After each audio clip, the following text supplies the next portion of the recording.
Hey guys, Nerdarchy here for Nerds by Nerds. I'm Nerdarchist Ryan, and we have a viewer question by the aptly named Connor Fletcher, asking about what is the superior archer, say, amongst fighter, ranger, maybe even casters.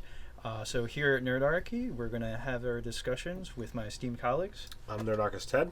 And Nerdarchist Dave.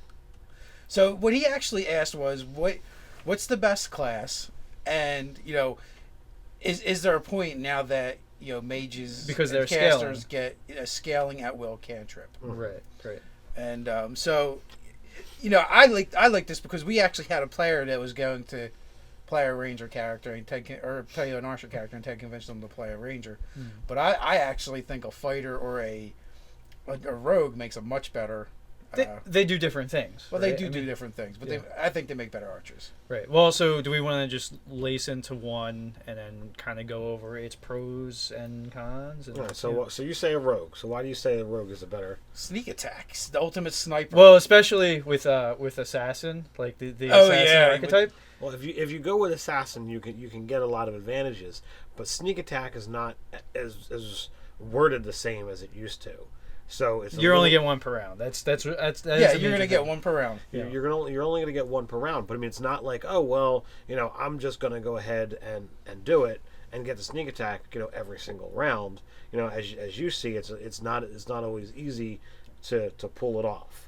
So it's actually it's not very easy to pull. It's off. not hard to pull it off. The fact that you are limited to one per round does majorly affect your overall effectiveness as any sort of rogue, because you're limited to one of those per round. Even if you figure out a way to get a multitude of attacks, because I was even thinking, what if you figure out what the optimal build is between rogue and fighter? You could probably do something pretty nasty. Although then you have to weigh out what you're going to be losing as an assassin for whatever fighter levels you sacrifice out. But to get your number of attacks up, that might be another route you could consider going. Absolutely, with any of the builds, there's that Sharpshooter one, where you take the -5 to attack for a +10 to hit. Right. You do that from surprise. I mean, especially the rogue and the ranger, they're the most likely to get the surprise attacks from stealth, that they're going to get the advantage. It's taking -5 to an advantage attack to get 10 to damage. Yeah, Nice. That's pretty nasty. And then depending on what you go, like if you're talking. The longbow, the range is ridiculous on it, so that feat also eliminates your penalty for long range. Right. Well, and then there's the other feat that ignores the range increments and lets you shoot from your max. No, it's the same feat. The same feat that gives you the Sharpshooter, +10. yeah. Holy shit, that's amazing. All right, so that is just sheerly nasty and incredible. There is a second ranged feat if you're using a crossbow. Yeah. It's very specific to crossbow, and it gets rid of the load condition, lets you fire 2 hand crossbows at the same time, and it also, you can fire in melee, at melee range, without the penalty. Oh, nice. That's pretty fantastic. So, hand crossbow, because, first off, you mentioned the longbow, which... For rogues, I don't think that's on their class list. If you did the multi-class, yeah, that's why you're a wood elf. Hello. Oh yeah. Well, and then especially with your sharpshooter, that in wooded areas you're getting the advantage on the stealth, I believe, right? They only need light obscurement. Okay. In order to hide. To hide. Okay. So yeah, the wood elf, rogue, longbow, and assassin. And you got that extra 5 feet to get the hell out of dodge when you really need it. So yeah, that could be pretty awesome, especially you make sure you're winning initiative. However, you can do that. So this way you get alertness. Alertness, having a massive dex, just because combination thereof. Absolutely. You're probably dumping strength or intelligence or whatever. Who cares? Or charisma. But as the assassin, that means that you're gonna get that that automatic critical attack. Because you're going to get surprise, and you're going to be able to do it again because you're going to then win initiative, right? That's kind of how that's going to work. Yeah. Yeah, it's a very good possibility. Yeah. Well, because by the time they're just trying to figure out what happened, if you want to build this one out, and you want to talk about the upper levels when you actually get the assassinate ability, which then, so now you've attacked with a crit because it was a sneak attack. Yeah. So you're going to double the weapon damage. You're going to double the sneak damage. and then you're just going to get your bonuses to hit, which is You're, probably like a but plus you're also 15. using The sharpshooter to the get sharpshooter the sack out. Yeah, that's what I So- mean, to get another plus 10. So it's like a plus 15. Yeah. But then, Yeah. right, I think it's like 17th or 18th level. It's really high. You get the assassinate ability. If they fail their con save, you then double the damage. That's nice. Well, okay, so at this point, if you're going to 17 levels in basically a rogue, you're not going to have the wiggle room to take any fighter levels. So this is pretty much a monoclass build at that Oh, point. this is a monoclass build. Yeah. Absolutely, you're going to have... But they didn't ask which class combination. They want to know which class. Yeah, it was. yeah, absolutely. But, yeah, and you're going to absolutely be building towards the 20 decks, ASAP. Oh, absolutely. Feats notwithstanding, too, so that's a little bit of, like... Well, I mean... I would take the feats early and then build towards the build out decks. Well, I mean, if you're going elf anyway, I mean, if you use the basic standard array, you're at a 17 at level 1 because you're Yeah. going to put your 15 right into dex to get the +2 for being an elf. right. I always So- point by. I don't want no odd numbers.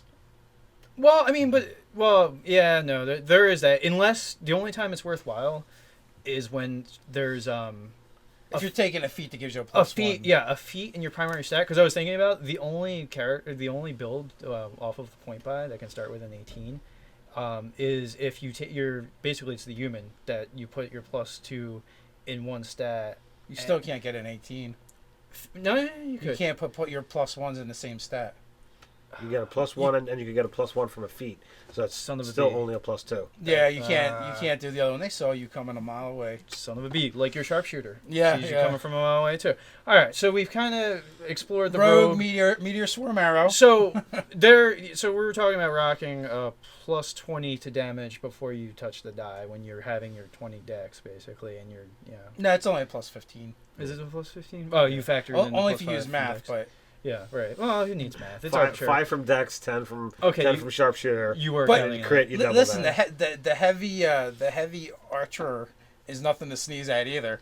You know, your bowman in full plate. I just think it's so cheesy because like a straight up archer, unless like I could see a crossbowman in full plate. I just think like you're like archery archer in full plate. Like how does it even work? Like you need so much arm motion to like. Full plate doesn't Gives you restrict full range of movement. motion. Yeah. I've seen a person Do in cartwheels. full plate do cartwheels in person. And they do all kinds of other crazy stunts to prove I need jackasses to. like you wrong. I need to see the guy firing the bow. Okay, a cartwheel according to Ryan requires less than firing a bow. Got it. Well, there's well, actually, you only have to kind of put your arms in the there's first, but yeah no there's less fine movement in targeting like in doing a cartwheel. This is not as complex as doing flips. Are you and effing cartwheels. kidding me? When you're like beating on someone, you have to have like Yeah, the but most that's- nuance. No, like a you cartwheel, don't. you're just breaking momentum. Once you How place much experience it, do you have with archery? once you place the arrow, once you line it up, you're moving It's this just way. it's just twerking. Yeah, it's really It's not twer- that it's much. Not twerking. twerking. It's twerking. Twerking. All right, you know what? Let's have Andrew Knapp in the comments below. Andrew Knapp, please explain the nuances of bow hunting. And if actually, Andrew, get in full play, right? Get some full play. Climb Find like up a into rental a place. tree. Climb into a tree and start shooting things and settle this argument for us once and for all. This is in the name of science. Science! Yeah. So So to answer the question, rogue with the assassin archetype, single classed. You want to go wood elf to get the longbow. And you can do a lot of damage with one shot. Yes. you can. But Well, actually, with 2 shots, surprise, and an winning initiative when it starts. So 2 shots, you can. yeah, get but you awful only get the I think the crit will only happen. in the surprise round. Yeah, Oh, I don't think you'll get it. I don't think you'll get the crit twice, but you could still do a sneak. a lot of damage. You can yeah. still get your sneak off in the next Yes. round too. So So, but the fighter has the advantage of being able to slather on armor if you want to go that route. You But- don't have to be the wood elves because you'll get the proficiency. You'll Yeah. get the proficiency, and you can take archery. +2 to hit in this edition is huge. well, yeah, So there's especially when you're accuracy. sharpshooting, and as a human, you could have that at first level. Yeah, you could absolutely have both of those at first level. Yeah, But then there's also the fact that the fighter is the only one who gets 4 attacks around. yeah, that's huge. But And- does 4 attacks around line up to the amount of sneak damage that the rogue can eventually do? It probably breaks it, I would say, because like say you're +15 to damage Mhm. 4 times, so that's on top of whatever you're gonna roll. If you went champion, that number of attacks, your chances of critting go up significantly. So, Mm. And 10% chance to crit on 4 attacks. And let's you know, not forget action surge. Ooh, even yeah. more. I think the actual sneak attack probably works out to be more. But on that round, when you let loose with an action surge, in that first round, you can drop 8 arrows. If you're a champion, the chances of critting in are there pretty damn good. high. Yeah. Especially if the maximum build when you're critting on 18, 19, or 20. But the question then becomes, how many of those arrows hit? Because you're taking the -5. Yeah. Mitigated somewhat by the fact you get a +2. Well, archery. at least maybe in that first round, if they don't see you coming. Well, there's a surprise round. So, you are wearing full plate, but you're also attacking from like 600 feet away. So I would say some penalties to their perception check to even like hear you coming because, you're like half a mile away. Like it's ridiculous. I wouldn't factor in a surprise round. That's not the strength of that build. No, it's sheer raw attacks. Yeah, you're just going to launch arrow after arrow and staying ability as well. Yeah. When you overrun that rogue, he's kind of boned. Well, I would actually look at the +5 to armor versus the full plate. Because say you take the best armor you're gonna have in light armor, what does that look like? Was it Leather? So it's a total of 17. Studded leather? No. Leather. Really? Leather doesn't have a max dex, so you're at 17. 5 for dex, 2 for armor. And that's the best light armor. That's okay. Heavy armor is optimal. Is the best. Right. Yeah. Okay. Because you can get an 18 and without using a shield. Right. Yeah. And then I think the champion gets a second fighting style. Yep. So they can take the one where you're wearing armor, you get another one, so it's a 19. Right. Yeah. Magic armor, by that point you've got at least a +1, so you're looking well, at yeah, 20. I mean that's going to balance for they're all going to get that, but so. I'm just saying. But yeah, so having a 19 AC, so you're freaking hard to hit because the red dragon 17. Yeah, so the red dragon's a 22. Like you're almost as armor. No, I was surprised the heavy crossbow doesn't have the range of a longbow. I wonder at disadvantage. I wonder if they're factoring like the arc that you would probably likely do as an archer. Well, maybe. Arc shot. But everybody gets disadvantage on long range. So no, I mean but are you talking about just range numbers? Like that. Well, I think the actual if you want to pull out historical stuff, the arch that was done, that was just kind of an en masse, right? Army versus army sort of thing. If you're actually a single archer firing at a target, you don't do this. It's a straight shot. Yeah. Well, yeah, it's too. The other reason for the arc, combat. Yeah. The other reason for the arc too is you want to rain down on on shield versus shields. Right. Kind of yeah, thing. So that's why they have to put the shields above their heads. Right. So like the fighter definitely has strength. You're gonna have hit points. You're gonna have number of attacks. The AC, fighter, yeah. The AC, the fighter abilities does lend to lasting in battle. Basically, if you're going to be in a pitched battle, you want to be the fighter build versus the rogue. Yeah, the rogue. That's all about being like. My idea with that is you're the sniper. Yeah, absolutely. So I guess it kind of begs the question of what does he mean by what is the best archer build? Well, first of all, just from the 2 we've done already, we can straight up tell you that any of the fightery builds, martial builds, blows away a caster with cantrips. Yes. Well, wait. Do we want to go ranger and then go caster? Because just keep everything in line. Well, we can, but we already know your 5 die or 4 die 10 is not as good as. Well, and you're gonna be able to do that shit once. Yeah, like unless you do the Eldritch Knight thing that can potentially let you can you cantrip twice in a round with the You can there's certain Knight. things that let you cantrip more than once or attack and cantrip, but it's just not as good as. Well, I'm just saying that like at best you're going to maybe be able to cantrip twice. I mean, the thing that you have to look at is all right, let's look at Firebolt since it has the highest die potential and range. It's got the best range too. So you've got a situation where it's like, all right, you could get let's go to Ranger and we'll go back to this, and I'll tell you why once we do. All right. So first of all, you have the 2 paths. You have Hunter and Beastmaster. I think Beastmaster. F the Beastmaster. No, that's right. Aside from it being kind of suckish in the book, it adds absolutely nothing to an archer character. Right. Yeah, it's off the table for this build, absolutely. So the thing with the ranger is, like the fighter, it gets a fighting style. +2 to hit in this edition, huge. Yeah, and they have to wait a little bit to get there. Second. Yeah, right. Second so level. So they're put off a level to get it. But but I mean, so you got you're limited in the armor that you get off the bat unless you're going to dip into something. Ranger's isn't gonna have the armor of the fighter, but better than the rogue. Right. They have the ability of stealth, so they can also, like the rogue, they can do the scouting and they can do the attacking with Attack the from advantage. advantage, Not yeah. actually sneak attack, but nobody's the, perfect. The medium armor, if you're pushing for that 20 dex, is going to be kind of pointless. Right. Yeah. Because in the medium category, you're kind of boned because it's not the flexibility of the of having to whatever you have to dex bonus, nor Max the out. ultimate protection of the full plate. Right. It's So- in the middle. Although you can take a feat and get another bump out of your armor out Another of your +1 dex. for the medium. Is And- it worth it though? It gets rid of disadvantage on stealth checks. Oh, okay, then you could wear whatevs. Yeah. Yeah, so there's some merit to that. So, so now you're looking at 3 from your dex plus, I think 15 is the highest. Yeah. Except for the previously discussed feats that you're going to want to have is this archer build.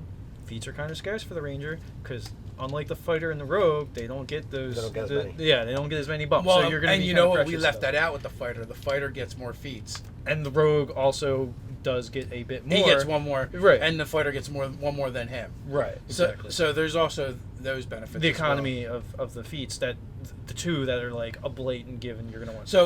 So now let's look what the ranger does get. Hunter style. There is some really sweet things in there. Like one of them is, okay, if I attack every round, I just do an extra die 8 when I hit. Well, after the thing's been wounded. That's the caveat. Yeah. The thing has to it's got to like nick its toe. It's got to have a paper cut. Well, I mean, it's the idea of stalking prey that you've already put an arrow into. Like thematically, it works. Like the deer, like you see, all right, I'm closer on the shit. That's right, you're going down. But that being said, the ranger can get more than one attack, like the fighter. He doesn't get as many as the fighter, but he gets more than one attack. Right. There's one of the abilities is, okay, I hit something, then I hit everything around it. The spell you're talking about? No. This is one of their and during the one of the hunter choices. Yeah. So I think it's like the next tier up or the third tier up. So that's also useful. So How much damage are you doing to the things tertiarily around it? you get an attack? Oh, you get an extra attack. Yeah, I'm pretty sure it's an attack. And then in addition that to that, adds viability by quite a Hunter's Mark. Hunter's Mark lasts a long time, and it's just an extra D6 every time. Yep. So D6, D8 weapon damage stat. D8. Yeah. So you got that, and then you're just going to have spells in general, which are going to give you a lot of miscellaneous effects, and they do have a lot of things, other things like, hit this target, everybody around it takes X amount of damage. Yeah. So The Volley of Thorns, I think, or something like that, does a bit barrage. of damage. There's a couple of them where they have that like that. So like the ranger strength is really actually going to be doing is more crowd control and area effect damage. Yeah, absolutely. Well, and also too, like he can pair nicely with, say, a caster that maybe could come in after the rangers put some damage, some hurt on people, and your spells like sleep and color spray get exponentially more effective when things have been dampened. When they have and less hit weakened. points. Yeah, exactly. So I mean, because those spells kind of suck unless you're fighting the weaklings or things have been dinged up pretty good amount, and you want to save resources by just ending the fight then and there like that. Or you want to bring a target in alive. So Well, yeah, I mean, there's RP reasons and this and that, but yeah. So you have the rogue and the ranger, which are both going to be skirmishers. Right. For sheer damage, the rogue probably does more than everybody else. I'm going to go with. I mean, that sneak attack damage gets up to 10 die 6, and you get to double that on a crit. That's 20 die 6, and if you assassinate, that's 40 die 6. Plus, we didn't even add in the weapon damage. The bonuses can only get added once, but still, I mean, that's just a lot of damage. But again, it's a rogue, so he's not going to have the combat staying power of the ranger or the fighter. I mean, you are talking about only a 1 to 2 hit point difference per level, depending upon whether you've rolled or whether you're taking the numbers. Because it's a D8 versus a D10. Well, I mean, I guess that's true as well. I just feel like the fighter classes tend to have a higher con too. I'm not gonna argue that one. But I mean, if we're talking about, these are the stats, Right. Well, if you're building specifically to be the archer, like, you might put the lower stats in your intelligence, your charisma. Probably not going to want to dump wisdom too heavy, because being able to see things, like as an archer, you're going to want to notice perception. shit from far away. So, but intelligence and charisma. Intelligence, strength, and charisma aren't your. So you could basically dump, because you can do the 3/3 dump stat to 15s basically. Right. And like, I mean, it's not. I wouldn't do it normally unless I was building a character for a very specific thing. But yeah, you could have 3 15s. Yeah, I've done it as well, but it really does have to be a specific thing. I don't like that many subpar stats. Yeah, on and a it just character feels sheet. hokey. It feels that's what I mean. cheesy That's to what I the mean. nth degree. Yeah, I like I know this is slightly off topic. I like the 8, so that every the character has a weakness. Having that negative in something that you're not even proficient in, it's like, man, if the DM throws a thing against here. Well, I did that with my Warlock character in Scott's campaign. I put the 8 in Dex and said he was in an accident that lamed him, so he drags his one leg behind him. Man, he was just lame. He was just lame. Yeah. So but now going to the casters, I said Warlock is where you go when you want to build your archer. Oh shit! Yeah. Eldritch Blast. Yeah. With Eldritch Spear, with Spell Sniper. Okay, so now you're attacking out as far as the longbow, 600 feet. Right. Now, in addition, you take Agonizing Blast, lets you add your stat bonus, Your charisma mod, yeah. to your attack damage, right? Now, Eldritch Blast is the only and you can knock their asses back. Yeah, Isn't there with one Prone that Blast. Yeah. Isn't there one that you could knock somebody prone with it too? No. Okay. Maybe that's something that I had in. Well, here's the thing with Eldritch Blast. It's the only one, as it goes up, it's an extra attack. It's not extra damage. Oh, nice. And that's really important because it's a die 10 plus your charisma modifier 1 time, 2 times, 3 times, 4 times, however many attacks you get. So you don't even have to put it at the same person.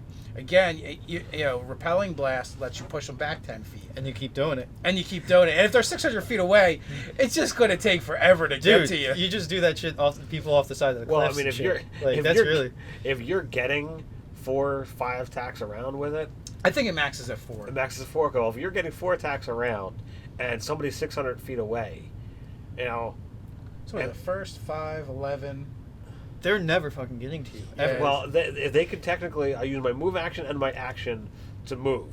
And if they have a standard move of 30, they can move 60, get pushed back 40. Yeah. So that's fucking hilarious. Well, so I was thinking 5 times 6. So it's going to take 30 rounds to get to melee with you. And then, so like basically, if you manage to for hit. ultimate dickery, the Warlock, I was also thinking of this really funny thing too. Your foe is up in a tree, and you do that shit. 10 feet knock off them of the out. tree. And then they're falling. Like, so you could do all kinds of, like... So that's that's actually the anti-sniper unit. Yeah. Oh, hide in the tree, huh? Like, he's like 300 feet up or whatever, pushing people off towers. Hilarious. So that would be awesome. So with that particular build, I think I've resolved what archer I want to play, the Warlock. Like, not necessarily for absolutely most effective, but the fact of throwing people off of shit and pushing them back. Well, not only that, too, like, if you have other cantrips, too, to kind of screw people over. Well, and just other cool spells, and thematically, you're just badass. Because, dude, sniper support. Pact of the Chains. You send your familiar out, like the actual decent ones, not the sprite. Yeah. Invisible. So then it like scouts out whatever is in the area. Yeah, it calls in, basically special ops. It calls in. It's the helicopter looking, giving you directions. Hey, he's right here. Tactical strike. If you took Spell Sniper and you go Pack of the Tome, and you get to take 3 cantrips from any caster you want, right? Yeah. So you just pick ones, and they become Warlock spells. So you pick ones for different effects, whether you feel like you need to slow someone, set someone on fire. When don't you feel like you want to send somebody on fire? Well, I think if it's undead, you use Chill Touch to take away their reaction or their action, or does something to them, disadvantage. So there's definitely different ones. Basically, create a Warlock who generally doesn't even care about casting his spells. He's all about the Eldritch Blast and his cantrips. Well, yeah, I kind of did that with my multi-class. I ended up with 10 cantrips. That's a lot of options. Yeah. Yeah. So and really the concept was battlefield control, really, and it's all done with cantrips. I can push, I can pull, I can slow. Nice. So There's one other one we should probably mention. What do you want to mention there? Sorcerer, Hmm. because the sorcerer is going to be able to. He's going to be able to use Twin spell. Yeah. So or his empower distance spell. Yeah, he's got distant empower. options. Yeah. So. But so at the end of the day, like although this casters in that kind of role is interesting and you could be fun, They are not the most effective. it's not. If you're talking about min-maxing and optimal, they're not optimal. Yeah. Fighter, ranger, rogue are the optimal builds. Rogue will do the most damage. The fighter is going to be the best all around, and then the ranger is kind of like a specialist. He gets ancillary things, and even just stuff like tracking and this and that. Like he's able to do light duty on some of the things that the rogue can do, as far as those other fill and niche sort of things.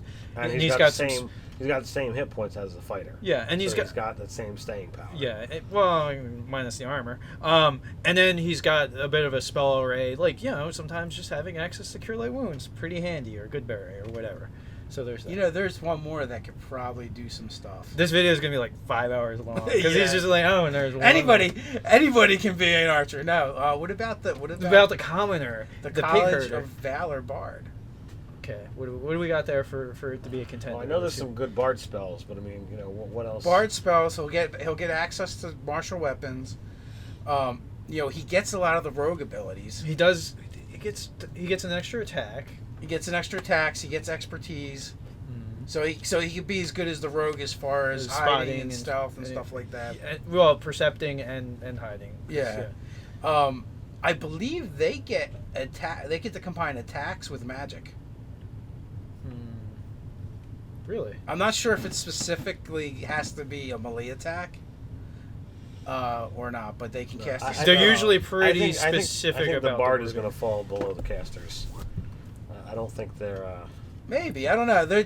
I just think it's another interesting avenue that you would have to go. You guys vamp, because I kind of want to see what's going on with this here. Because I'm pretty sure that at a certain point they get to cast spells and attack in the same round, or maybe it's only a cantrip in the same round. Oh yeah, you can. Well, it says you can use your action to cast a bard spell, and you can make one weapon attack as a bonus action. So it's weapon attack doesn't say melee. Yeah. That's what I thought. So I mean, you could do a little bit of both. Mm-hmm. Now Archer. it's another caster. It's going to be an optimal build for an archer, but there's definitely some things you can play with. And then obviously, then you start getting into things like multi-class, and then it can get crazy. Yeah. I mean, so the bard option's more of probably an RP sort of thing. So to answer the question of what's the best build, if you're looking for staying power, you want to go fighter. If you're looking for just straight up damage, rogue assassin. Yeah, rogue assassin, third ranger coming in third, and probably wood elf if you really want to get.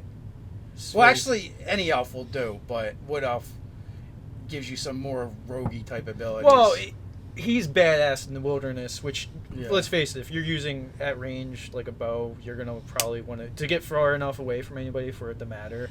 You're probably outside. You're going to be outdoors. So the wood elf is the optimal race generally, or human. But but if you're in the if you're a rogue, you've got shadows in town, and shadows in the forest that you can hide in. So I mean, as a wood elf rogue, it's best of both worlds. Absolutely, yeah, for sure. So she'd be like, Nope, don't see me. Yeah, almost like the poor man's hide in plain sight. Like for sure. So guys, let us know if we hit the mark on this one in the comments below. Like, comment, subscribe, and you can even share. Yep. So our arrows have been fletched up, answering Fletcher. Yeah. Fletcher's comment. If that is indeed your actual name. Real name. We hope. We're gonna pretend that's the case. So you guys, please like, comment, subscribe.